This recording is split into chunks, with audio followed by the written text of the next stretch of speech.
Jerome Barthelemy, Myths of Strategy, Dispel the Misconceptions and Deliver a Winning Strategy.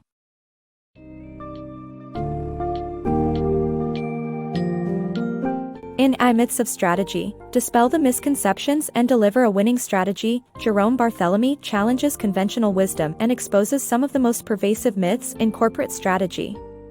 This book is a treasure trove for anyone looking to navigate the complex world of business strategy with clear-eyed pragmatism. Readers will explore intriguing case studies, such as IKEA's unplanned yet successful approach and Apple's pivot to a platform-based model, demonstrating that adaptability often trumps meticulous planning. From the role of talent and luck in success to the pitfalls of rigid goal setting, Barthelemy dismantles common beliefs that can misguide organizations.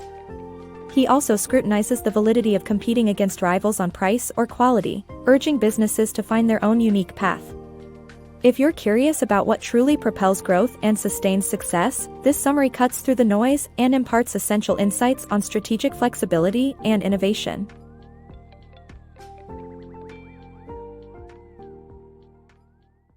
Success through adaptation. The belief that success solely stems from meticulous planning is a myth. Take IKEA, for example. Its global success story wasn't born from a rigid strategy but from responding to unforeseen challenges. Originally just a distributor, IKEA faced a boycott that pushed them to design and produce their distinctive, self-assembly furniture. This response to external pressures highlights their adaptive, emergent strategy. True success combines a broad, intentional strategy with the agility to adapt. Empowering mid-level leaders to navigate and respond to changes ensures organizations grow by meeting real-world challenges head-on. The illusion of talent. Picture a world where success is unpredictable and often shaped by chance rather than talent. This concept challenges the common belief that talent is the main driver of success. Researchers explored this idea through an intriguing experiment using a website called Music Lab, where 14,000 participants interacted with unknown songs. They split the participants across 9 different worlds. In 8, participants could see each other's song ratings and downloads, while in the 9th world, dubbed the independent world, this information was concealed. The results revealed a randomness to success that often eclipsed talent. A song placed 28th in the independent world soared to first in one instance and plummeted to 40th in another, illustrating how social influence or mere luck can dominate the outcome. This phenomenon aligns with the Matthew effect, where success breeds more success simply because of initial visibility rather than merit. A compelling historical example underscores this point: the rise of the Mona Lisa. For years, it was just one of Leonardo da Vinci's many paintings, not even considered among the top 100 artworks in exhibitions. However, its notoriety skyrocketed after it was famously stolen in 1911, and today it captivates 80% of the Louvre's visitors. The Mona Lisa's legendary status owes more to this twist of fate than to any inherent superiority. In essence, perceived success often fuels more success, creating a cycle where visibility can amplify achievements far beyond their inherent value. This forces us to reconsider the weight we give to talent in achieving greatness. Beyond firm goals. Many believe that setting firm goals leads directly to success, yet history shows otherwise. In 2002, General Motors set a target of increasing its market share from 28.2% to 29% by discounting their cars. While they met this goal, their profits suffered as they lost money on every sale. Similarly, in 2013, Wells Fargo aimed to upsell 8 services to each client, incentivizing employees with bonuses. This led to unethical selling practices and damaged long-term relationships with customers. Both companies concentrated their efforts narrowly on specific targets, failing to consider the broader, sustainable success of their ventures. Research reveals that fixating on single-focus goals can hinder rather than help. Instead, the principle of obliquity suggests a more indirect approach may be beneficial. For instance, an Indian IT company prioritized employees over customers, which paradoxically led to higher customer satisfaction. By focusing on employee well-being, the company indirectly achieved its aim of happier customers. It's crucial to balance short-term and long-term objectives, considering various metrics and strategic nuances. The transformation of strategy into actionable goals should involve multiple dimensions, preventing the myopic pursuit of singular targets. Stretch goals, those ambitious targets set beyond current capabilities, can propel a thriving company to new heights. Southwest Airlines successfully implemented these by achieving a 10-minute turnaround time during a period of prosperity. Conversely, when Yahoo faced financial difficulties and low morale in 2012, imposing stretch goals only pushed them closer to bankruptcy. The effectiveness of stretch goals hinges on the health of the organization.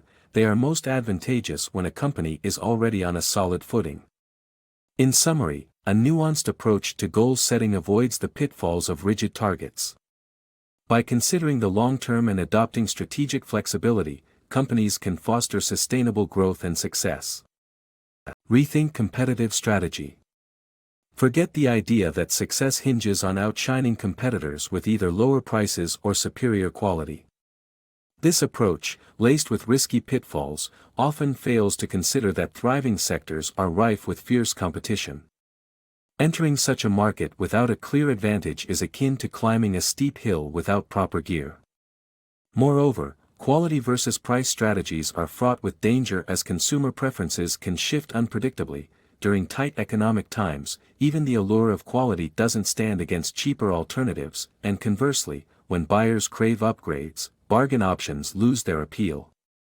Another significant dilemma arises in deciding whether to target a specific market segment or cast a wide net. The movie, The English Patient, provides an illustrative case. Its varied trailers, each crafted for a distinct audience, captured diverse market shares effectively. Yet, this tactic may not translate well to product strategies outside the cinematic world, where understanding and focusing on the true identity of your offering is vital. Identifying and targeting your ideal audience is crucial, especially if your product bears a unique edge that sets it apart in the desired market. In scenarios where a competitive advantage is absent, the wisest move might be to enter a less saturated industry. By doing so, you conserve valuable resources and channel them into creating a niche where your business can flourish without constantly looking over its shoulder at established players. Embrace sectors with favorable conditions instead of exhausted attempts to conquer highly contested grounds. Platform power. Success in today's competitive market isn't merely about having the best or cheapest product, it's about leveraging your position as a platform. Apple's journey with the iPod and iPhone provides a compelling example. While elegant design and cutting-edge technology often come to mind when considering Apple's success, these weren't the sole factors. In fact, the Mac, despite its high quality, never broke beyond a 10% market share. The turning point came when Apple evolved from solely a product-centric company to a platform provider through its app and music stores. This shift allowed it to capture a commanding market share, particularly when Steve Jobs opened the App Store to third-party developers in response to customer demand. Similarly, Amazon transitioned from an online retailer to a vast marketplace for other sellers. Initially, skeptics worried that by doing so, Amazon risked overshadowing its own offerings. Yet, this move distinguished Amazon, enabling it to benefit whenever a seller's product thrived yet didn't rely on Amazon's distribution. Both Apple and Amazon demonstrate that securing a dominant position isn't about competing solely on the merit of individual products. Instead, it's about creating an ecosystem where additional products and services enhance and complement a core offering. The real advantage lies in transforming into a platform where both creators and consumers contribute to, and benefit from, the vast array of options available. This strategy transcends the simplistic aim of being the best or cheapest, highlighting the importance of interconnectedness and flexibility in achieving long-lasting success in the digital age. Vision or strategy? In leadership, the common belief is that the most successful leaders are those with a clear vision. However, this notion is challenged by studies demonstrating that success isn't solely about steadfast vision but also adaptability and informed decision-making. An intriguing study published in the Journal of Applied Psychology explored how managers rated CEOs across 4 scenarios: one where a CEO stuck to a strategy and succeeded, another where a CEO experimented with multiple strategies and succeeded, and 2 more where CEOs failed under similar conditions. Interestingly, CEOs who committed to a single strategy and succeeded were rated highest, while those who stuck with one and failed often rated higher than those who succeeded with diverse strategies. This finding suggests a bias towards perceived decisiveness and vision, even if it doesn't guarantee success. The unpredictability of leadership outcomes was further highlighted by a survival game experiment conducted in the 1990s. Participants ranked survival items in importance but first had to select a team leader using one of 3 methods: through discussion, based on qualifications, or at random. Surprisingly, teams led by randomly chosen leaders performed best, yet these leaders received lower ratings. This implies that perceived leadership quality doesn't always align with actual effectiveness. Former Intel CEO Andy Grove emphasized decision-making based on available information, acknowledging the need for course correction rather than waiting for perfect clarity. This highlights the importance of adaptability over rigid vision adherence. The discussion extends to hiring practices for leadership roles, whether to choose an insider familiar with company vision or an outsider capable of transformative change. While insiders maintain stability, they rarely drive significant innovation compared to outsiders who bring new perspectives, albeit with less predictability. Thus, companies must balance these aspects according to their current state, choosing riskier outsider hires to propel change or relying on insiders to maintain equilibrium when the company thrives. Ultimately, true leadership success lies in the ability to make swift, informed decisions and remain flexible to new information. Instead of fixating on a static vision, leaders should focus on adaptability and pragmatic judgment to guide their teams effectively through ever-evolving challenges.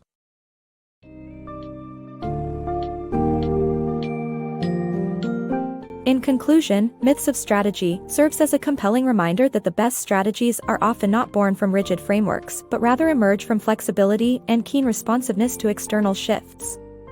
Jerome Barthelemy's exploration of strategic myths reveals that effective planning involves more than achieving set goals. It requires a nuanced understanding of social influences, market dynamics, and leadership uncertainties.